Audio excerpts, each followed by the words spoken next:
विश्व रेकर्ड करिले वैभव सूर्यवंशी दुनियार प्रथम खेलाड़ी भाव जितिले यही टाइटल। मात्र 15 वर्ष बयस वैभव सूर्यवंशी एपरी विरल सफलता हासिल करिसेंती जहाँ क्रिकेट जगतर सफल खेलाड़ी माने केबे स्वप्न सुधा भावी नथिले। शनिवार दिन गुजरात टाइटन्स विपक्ष एक मैच समय से एपरी माइल खुंट अतिक्रम करिसेंती जहां पाइबा पई क्रिकेट जगतर दिग्गज माने केबे चिंता भी करिनथिबे। से एही टी20 क्रिकेट रे 100टी छक्का मारिथिले जहाँ फल से 20 वर्ष बयस पूर्व यही माइल खुंट पहुंचबारे विश्वर प्रथम क्रिकेट पलटि जाइछंती। ऐतिहासिक मुहूर्त पर वैभव सूर्यवंशी गुजरात टाइटन्स अभिज्ञ द्रुत बोलर मोहम्मद सिराज को सामना करथिले। जयपुर में आयोजित यही मैच रे वैभव सिराज बॉल रे एक विशाल छक्का मारिथिले जहाँ तांकर 100तम छक्का पूरण करथिले। वैभव विस्फोरण इनिंग्स देखि हजार हजार प्रशंसक एवं क्रिकेट विशेषज्ञ आश्चर्य हो जाइथिले। एही मैच रे वैभव केवल छक्का मारि नथिले बरं तांकर गतिर समस्त को आश्चर्य कर देइथिले।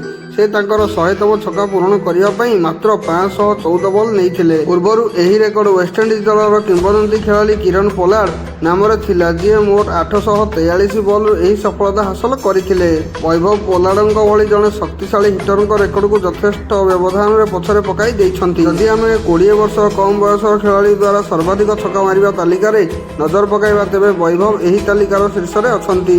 से मात्र 29 इनिंग्स रे 100 छक्का मारिछंती।